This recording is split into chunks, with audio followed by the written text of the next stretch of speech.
Today, on Your Buying a Home with Silas Lindenstein, we're talking about what it's like buying a home, what choices go into that, and how those choices change over the years. I have a special guest today, my good friend Janet Cole Hamilton. She is an owner of 3 different homes over the period of her life. She's bought and sold a couple homes, and I wanted to talk to a real home buyer, someone who's been where you are, and so they could probably teach you, not just from, usually you just get the agent's perspective, but now you get a home buyer's perspective.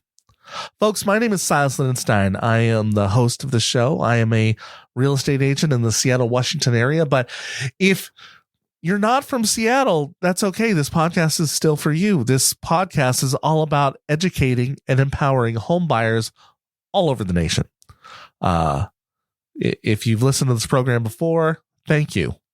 Keep it going. Keep listening. Thanks for coming back. If it's your first time listening to the show, if you want the step-by-step first 10 steps to buying a home, you can go back to episode number 1. First episode number 1 through 10 is basically how to buy a home. And from there on out, we talk about different issues in the process of home buying, different negotiation tactics, different things that come up for people, different questions I get from listeners. But that's where you go.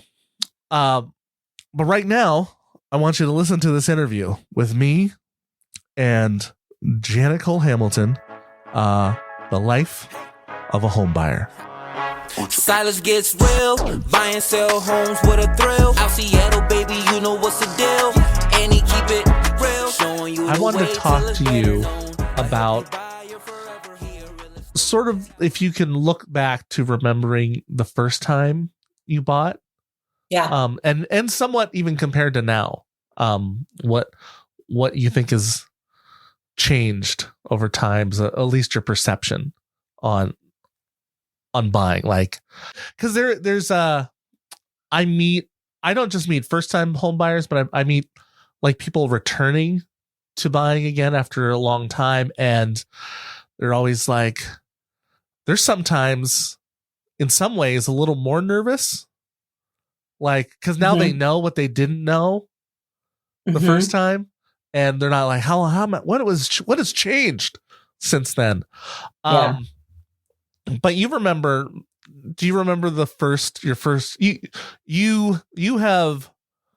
you have bought 2 homes, correct? In your 3? I've been part of 3.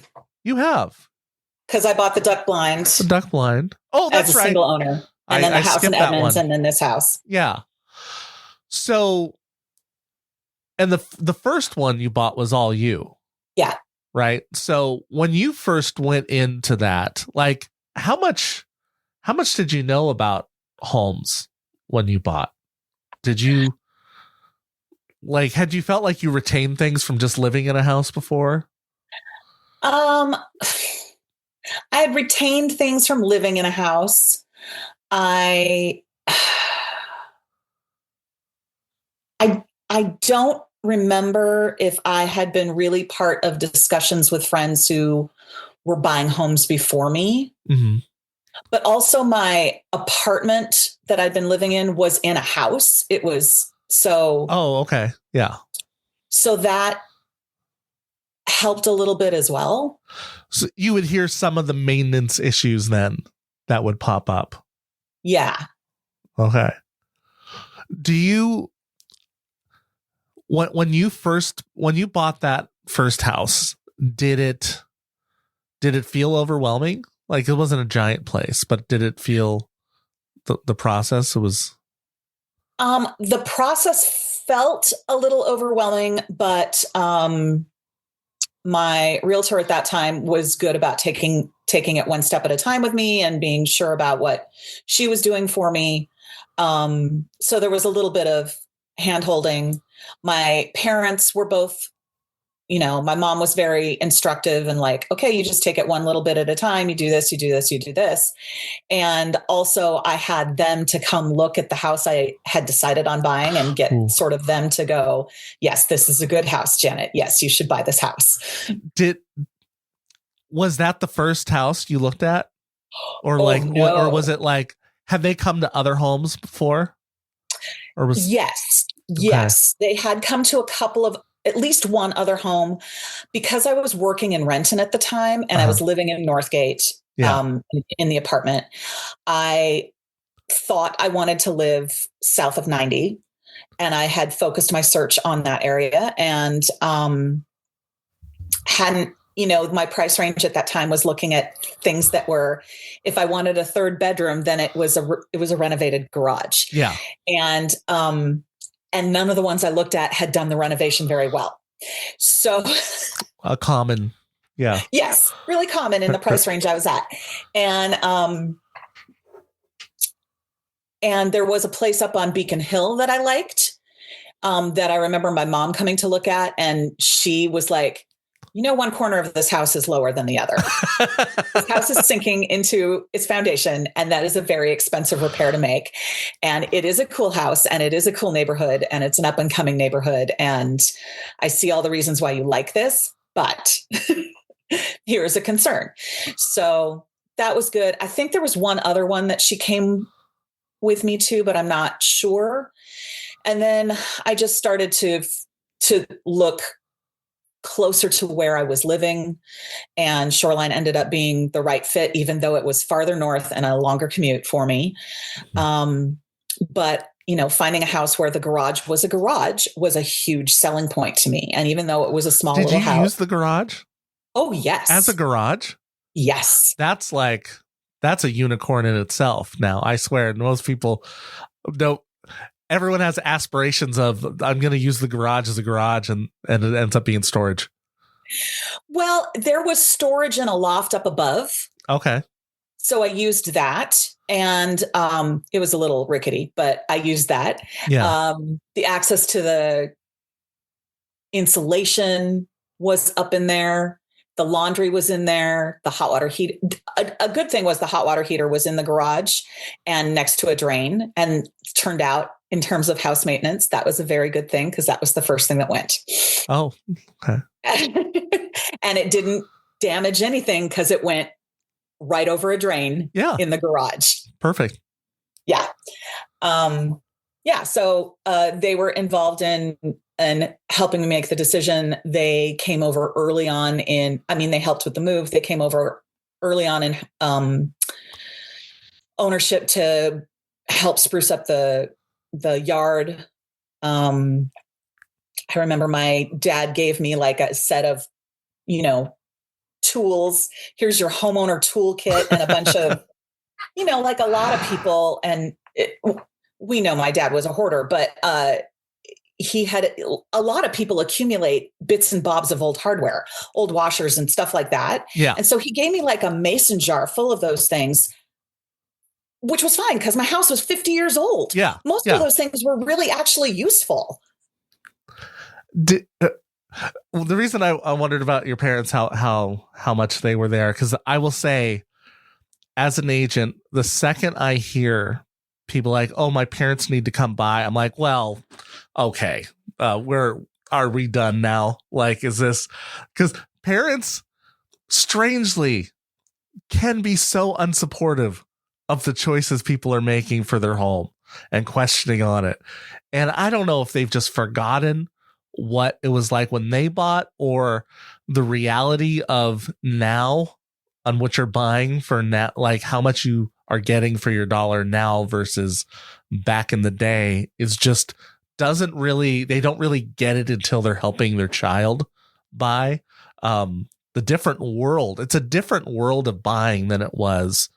And I think if I were in my early 30s buying right now, yeah, I would experience that too, but at the time that I was buying, prices were, they'd gone up certainly from when my parents had purchased a house, but they're nothing like today. Yeah. Did you buy during the recession? Was that during the housing collapse? Was that? I bought in 2001. 2001. Yeah, after 9/11. Really? Oh, so was there a dip then?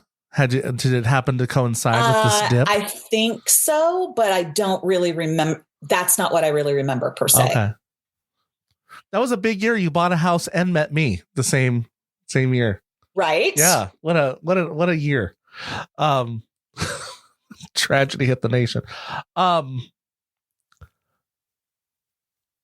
What do you think if you could go back to that first time, was there anything you wish you had known about the house that you didn't before you got it? Well, the things that I learned about the house later were later in ownership and not when I was living there, when we had renters in there. I wish that I had looked at the French drain system, and I wish I had looked more into the plumbing access, because those things became challenges. The French drain, like, we should have stayed on top of maintaining and maybe redoing the French drain system, stayed more on top of yard maintenance, because that would have prevented later problems for our renters of water incursion and mold. And the access to the plumbing was challenging, and it was all in one place. Small house, that's totally fine. And so when we did upgrades, it made it challenging for people to get in there. We also sprung a leak because it's on concrete slab. We sprung a leak under the slab, and it was wicking up through the slab. Oh, and that's hard to deal with. Yeah. So, I mean, it was a really great house, and it was 50 years old at the time that I bought it, and it had 50-year-old maintenance issues during the time that I owned it. And I think it's good to go into home ownership understanding what normal maintenance should be, or what understandable maintenance should be for a house of that age. Mm-hmm. I also think I probably had fewer problems than a lot of other people with houses of similar age. Yeah. I think and for people who get into, say, comparing to the house I'm in now, which when we bought it was only like 15 years old.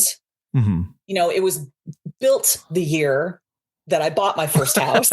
Yeah. It was only 14, 15 years old, but it was bought during recession, and the builder was running out of money and was scrambling to get it done and get it sold. And so there were a lot of questionable choices in terms of really good materials used and really shoddy installation. So, like, we got into a 15-year-old home and had to immediately replace the roof. Oh, geez. Yeah. Because they'd used really good materials and had just installed it really poorly. Okay. Yeah. And so what year was the house? Was a 2001 then, you said? Yeah. The one I'm in now. Yeah. I've been warning buyers lately of looking at the years that they, of the home when it was built.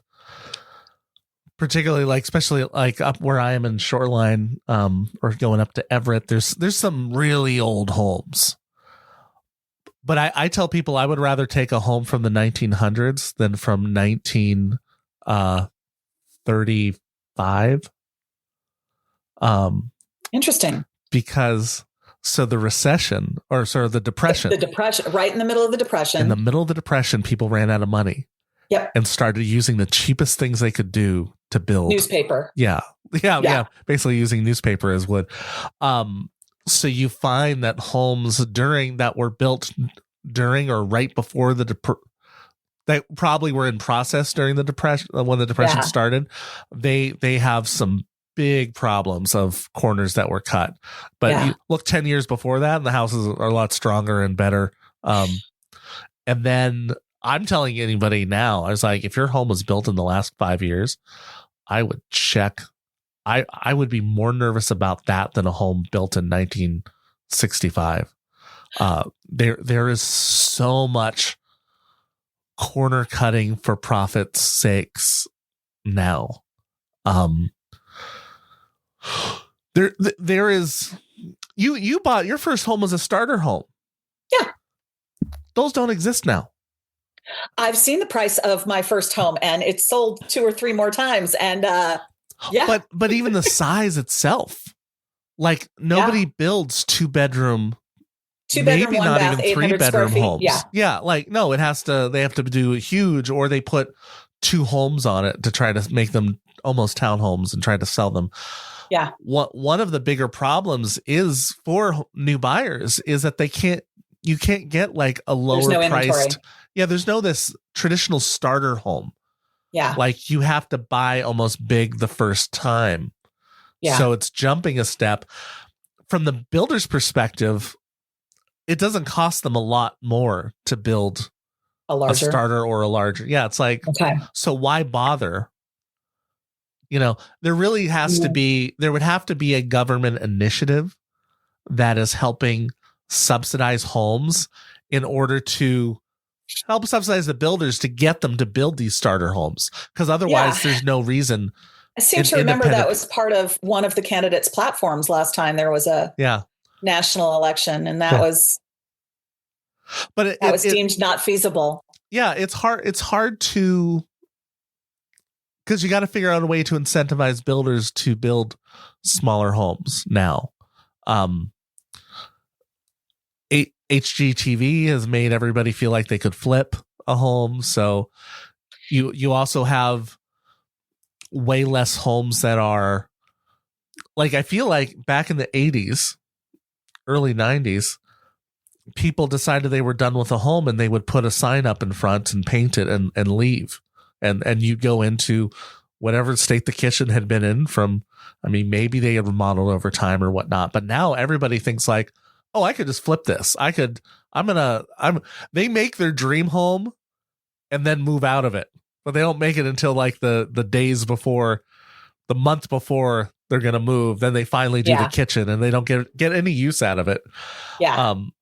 And I understand I understand the profit motive. You put this investment in, you want to make a little more money. I don't know that always they're making much more or any more than they would have just selling it as is once they put in all the labor. I'll say if you're doing the labor yourself, that's when you make the profit. So if you're installing, if you count your time and your effort at zero. Yes. And I come from a family that would, work 20 hours to save $5 on a thing. But if you're living there and doing your own work and rebuilding, I really see where it makes sense to do it. But when the second you're bringing in contractors, you're not making a lot. Yeah. It's not a good ROI. Yeah. Like people really have to look at the numbers, and it's tough as an agent because they'll ask me, well, how much am I going to make off the kitchen? Like, well, it depends. Time of year, the day when someone walks in. All you can give is averages, and there's statistics. The world is a volatile place, and so the market's going to change in the time that it takes them to do that work. Yeah. I've also recently learned from a guy. His name is Ryan Serhan. He does $1 Million Listing, or he used to be a $1 Million Listing. Now has his own company, his own show. Because it was long before I was involved in real estate, was when they passed the law or the tax law that you could, that your first don't quote me anybody on this, talk to your tax professional. The first $250,000 in profit was not gonna, from your primary home, would be tax free. Once they did that changed the way people looked at homes and how much of an investment they could be, because suddenly here's a way to get tax free money. So now let me shape my entire home buying process around this. And that wasn't until 1997. And apparently that is a huge jumping off point on where you see value starting to go up huge, because people suddenly really wanted to buy a home because it was going to be a fantastic investment, and not without having to wait 30 years for it. Because capital gains are taxed at higher rates than normal pay. Right. So it's a huge savings. That was kind of the starting point of housing heading toward not being affordable for a lot. Was this the big profit motive right there? Well, and this is a weird question. Yeah. I think. Did that in any way coincide with redlining getting removed or diminished? Well, because I wonder if it was a way to try and continue to get white people more money.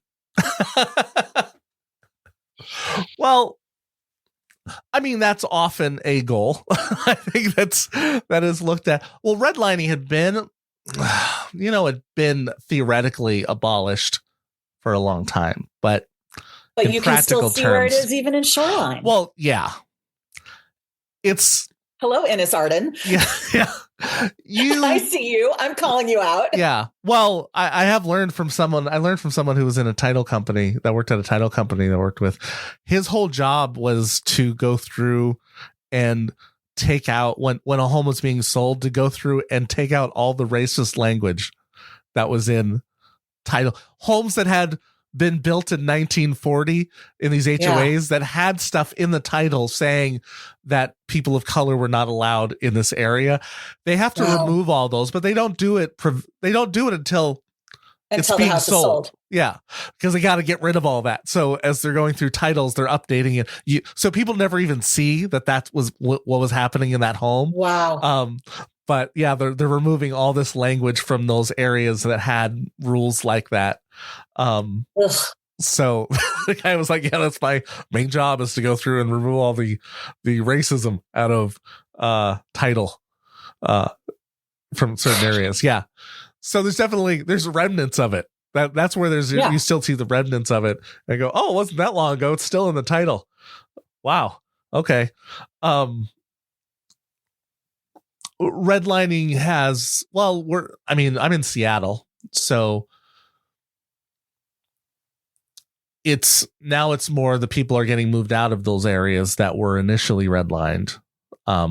Aside from just, generally the population in areas are kind of closer, are still, because of that, they're just getting moved around a bit. Well, then there's gentrification. Yes. Yeah. Which, it is a hard, they're hard topics because, and they're not so easy because people do want values to go up as well. Yeah. I'm sorry. I should not be flip about these things. Well, I am daily, but it's just, it's funny being in this perspective where you see people's, you look at areas and go, oh, it's an up and coming area. And does that mean it's getting gentrified? And sometimes that means, it's getting, they're putting money into the area. Money's getting put into the area, so values go up. The problem is actually, it's funny. It's not this the average buyer who buys this home or listens to this podcast and is going to go buy in a home. And I've shopped with some of them that listen to the show, and then we went out shopping for homes, and they're torn because they well, I love this area, but I feel like I'm being part of the problem by buying the home. But I try to tell them it's not you, it's the institutional investor that goes in to buy up the lots, lowball the people, convince them that it was worth a lot less, and then you put up 5 homes. When if you were looking out for the people, I don't know, you could have partnered with them to hey, we can get you money. We can, by putting these let's do it together, I'll front it or whatever. There are ways to do it that you can do it with the people, so that the people who had been in that community, who had roots in the community, can still make money. Yeah. Because ultimately everyone's going to leave and make money. It's hard to, I think about this, my kids, granted, littlest one is 7. I'm like, do I never sell my home now? to make sure they have a home later, because I worry about the affordability down the road. Because what if they become artists? They won't ever buy a home. If they're programmers, okay, fine. Okay, I'll sell this. No, AI is going to take that over. That's true. Yeah, I don't know what they'll do unless they're athletes. So I am actually, I have that concern, like, oh gosh, we might just have to hold on to this house down the road because we need to make sure they have something. Like, might have to think about building on this, in fact, so that they have a place to go. Yeah. Because knowing that first home is disappearing. Okay, so what do you think they'll if you were to go, now that you've been through 3 different homes, what do you think the most important thing about the home would be to you now? How do you mean? Like, would it be location? Would it be the size? What? I think both of those things are important to me. I like, and of course you're balancing with your partner and other people in your family, right? Yeah, so, my husband and I have different priorities in terms of location, and I like to be closer to what I would think of as amenities. And I've noticed, how many grocery stores are going away. And for a lot of people, a trip to the grocery store is now a little bit of an effort, of a drive. Mm-hmm. And so, I like to be close to those sorts of things of infrastructure. When I was living in Edmonds, it was ultimately choosing to live that far north was one of the reasons why I ended up quitting the job in Renton. Because the commute was so bad. Yeah. Well. And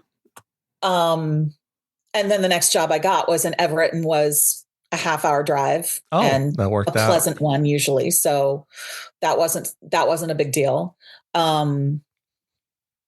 But the drive, the whole time we were living in Edmonds, my husband was driving to the airport once a week. Oh, yeah. And that was hellacious. So, when we looked for the home we're in now, he was still traveling for work, and being closer to the airport was a huge criteria for him. We spent a long time still looking up north, and he was like, I really need to be closer to the airport. So, we ended up sort of, at the tail end of 520, and it still takes us 10 to 15 minutes to get to 520. But once we're there, it's a lot easier for him to get to the airport. That hasn't been a concern for many years, but and then my job moved to Issaquah. So again, I'm a half hour away from work, and it's a pleasant drive. And I think both location and size of home. But I think I don't necessarily need a huge home myself. My husband really enjoys a lot of space. Yeah. I am really interested in how the space is set up, if that makes sense. The flow of the space. Mm-hmm. I won't go so far as to say feng shui, because that's not what I really understand. Yeah. But I've learned from having lived in a split level, split entry, that I do not like that flow of space at all. I like the way the space flows in my current home. I liked the way the space flowed in my first home. Even though it was really tiny, still, every place felt like it had its own space, had its own function. There was actually an eating area. There was, a kitchen. There were, anyway, I like how the space flowed in that little tiny nook. I really think about that home a lot. It's very cozy. I was living alone with a cat. It was fine. It would be different if I was trying to do a family. Mm-hmm. And, we're going to be empty nesters soon. So we might be having these discussions again of do we need to downsize our space? Because with larger spaces comes larger taxes. Yeah. And just the realities of aging, you end up like the more you have to either take care of yourself or hire out people to take care of. And and what do you enjoy doing? Like there's the enjoy having, and then do you enjoy doing all the things that go with that? And if you don't, that's fine. You can hire out. But if you also don't enjoy hiring out, some sort of change has to be made, right? Yeah. Do you think your needs of your housing needs over the years or desires for it, do you think they've changed just basically over because of life, the way life is changing and how your needs change? Or did you realize like, oh, this house is really missing this and this makes it enough that I need to move? Clearly the first house wasn't going to last for wasn't going to work for I guess I don't people. even know the second. When you sold the second to go to the third, I don't even know what the motivation was for that. Was it just location, or was it because like it's, people establish themselves in an area for so long, and you're like, I really like. I have a hard time imagining leaving my house now because of the neighborhood. Yeah, I really liked living there. I really had set up. Like I liked the infrastructure. I knew where everything was. I knew how to get to everything. I liked the friends we had in the neighborhood. I loved our next door neighbors. My son was in school age, and so he was making friends but the location was really hard for my husband. And he really, really wanted to make a change. And I didn't love the house itself. I had made it work. I had done all kinds of things to make it work. But ultimately I didn't really love the house itself. I don't love a split level, split entry. And I realized when I got into the house we're in now, much larger, much more closet space, storage space, that a split level, split entry maximizes the living space, and there is no place to put stuff. Yes. Yeah. And I realized when I got into this house where there's lots of places to put things that I went, oh no, I have too many things. If I can't put them in the proper places in this house, right, it's too much. Yeah. Whereas because the other one didn't have any storage space, I just got good at squirreling stuff away. So when I had enough storage space, I went, oh no, this helps me really evaluate that I've gone overboard. So when you bought that second house, then it was a split level. Did you know going into it that you didn't like the split level, or was that something you, after living there, had realized? I kind of knew I didn't love it. Huh. It also was hands down the best house, best condition house, best neighborhood in what we'd looked at that time for the budget we were at. Was near a trail. It was like, there's a lot of great things about that place, that cul-de-sac, that area. But yeah, So that stuff is what won it over for you. Why you decided that we'll commit to, because I mean, essentially a lot of it was location, then, sounds like. A lot of it was location. It was within a school district that we liked and admired. That was my criteria. And we liked all the trees around it. We liked that when we bought it. Yeah. We didn't love the maintenance that came with that, as it turned out. Yes. And the people we sold it to cut a lot of them down, like all of them down. Oh, really? Which made me really sad. Oh, yeah. But it was their choice to make. Yeah. And I understand why. Yeah. Because it was a lot of maintenance. Yeah, it was really location. And as we lived there, we realized we didn't love having to do stairs to get anything done. We didn't love, my husband, who loves to work on projects in the garage, did not, and in the driveway, did not love that the driveway was a hill. Yeah. I believe we have too many vehicles, but it really was a problem because it was a cul-de-sac, and our part was a really tight part of the cul-de-sac. Yeah. So there wasn't really, there were limited places on where to put extra vehicles. Because, emergency services have to get in there. Right.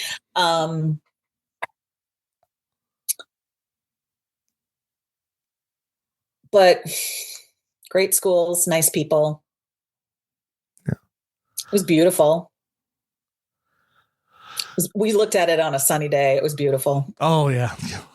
Was it in the summer? Spring? Probably. It was probably late spring. Yeah. Because we moved it, we owned it by the time we got married, which was at the beginning of August. And we moved in at the end of August. Okay. So, yeah, we probably closed on it in June. Okay.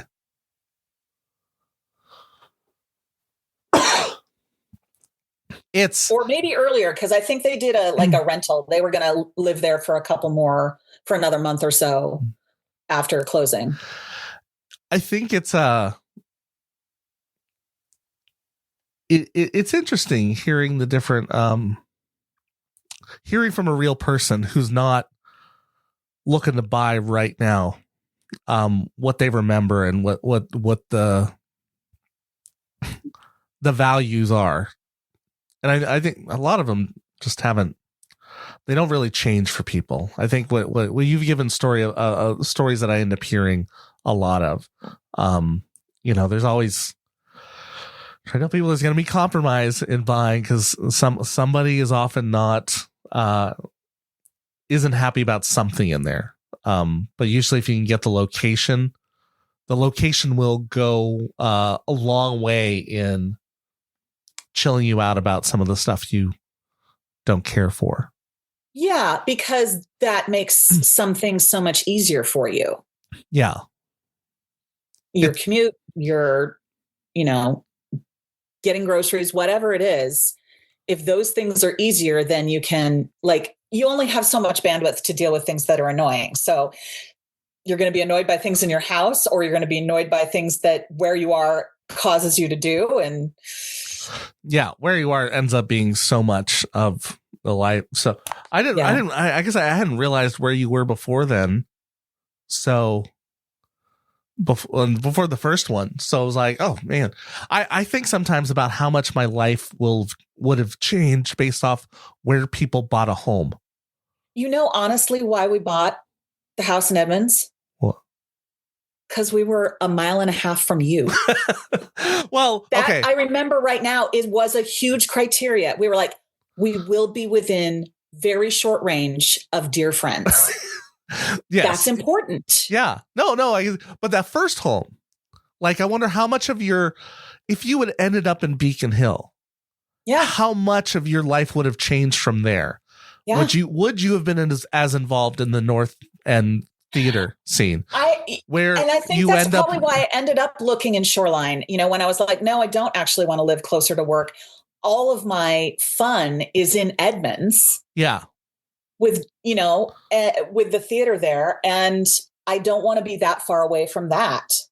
And, when I moved into the first house was, right after that, we went into Romeo and Juliet. And so that was, all of that would have been very different.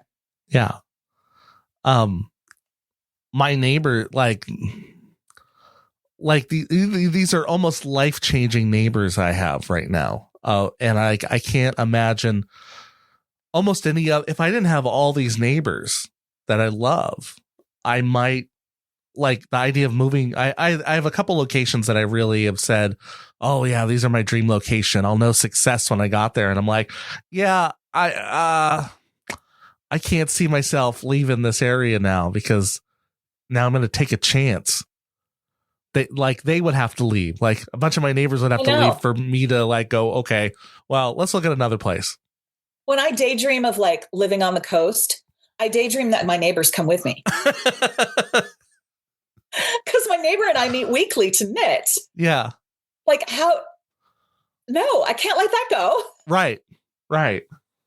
So, well, Janet, thank you so much for stopping by the house, the home, and chatting with it. I think this will be some good insights for people that are in the midst of the journey. Some things to think about, and I could see you getting quoted by people as they're walking around on a home. Oh no! Or remembering, remember Janet said, "Bigger spaces equal bigger taxes." Yeah, bigger things. It's true. And that's it. That was my interview with Janet Cole Hamilton, my good friend. You got to hear her reinforce some things I've talked about, like location being your number one thing. Lot of good little insights, good little tidbits, stuff I hope you chew on as you are, whether you're in the middle of your home search or you are, you're about to venture on that journey. Think about some of the things she said. That's a real live person, not involved in real estate, but has just had the experience of buying and selling homes and what it's like. And she's also not an an investor buyer. She just bought to live in a home. And that's great to hear that perspective, because that's what 90% of you listening to the show are, just going to buy a home to live in. And this is the beginning of your journey. You're going to be in more than one. Most of you will be in more than one home in your life. You will own more than one home. You can't believe me now, but you will. Again, if you are new to the program, remember the first 10 episodes, that's all about the step-by-step how to buy a home. I also have that in ebook form. If you want that, just email me at silas@silasgetsreal.com. And I will send you that ebook. You can read it. Hopefully it'll help you on the journey. And of course, if you are out of the Seattle, Washington area and you are looking for an agent, feel free to message me again at silas@silasgetsreal.com. And I can connect you to I have a network of real estate agents all around the country. I can set you up with one of them to be your agent. I've done this for years now. I've got agents all over. I find wonderful agents. Not only are they good agents, they're good people. And where you put your money matters. So yeah, reach me out. Also, check out my new website, you'rebuyingahome.com. Check it out. I've got a new website up. Go look at it. Got all the episodes there. I really enjoy having you. Thank you for listening to this program. My name is Silas Lindenstein. Happy home shopping. Silas gets real, buy and sell homes with a thrill. Out Seattle, baby, you know what's the deal. And he keep it real, showing you the way till it's better known. I help you buy your forever. He a real estate Jedi. Yeah, he got you. Silas Lindenstein got your back, let him spot you. Help you sell your home while you do what you love. So come in, don't forget to wipe your feet on the rug. Silas gets real, buy and sell homes with a thrill. Out Seattle, baby, you know what's the deal. And he keep it real, help you sell your home, show you everything as you move on to better things. He a real estate Jedi, yeah, he be that. Silas Lindenstein got your back, just believe that. Help you buy the home that you want, so come on, have a seat and let's find your dream home, let's get it going. Yeah.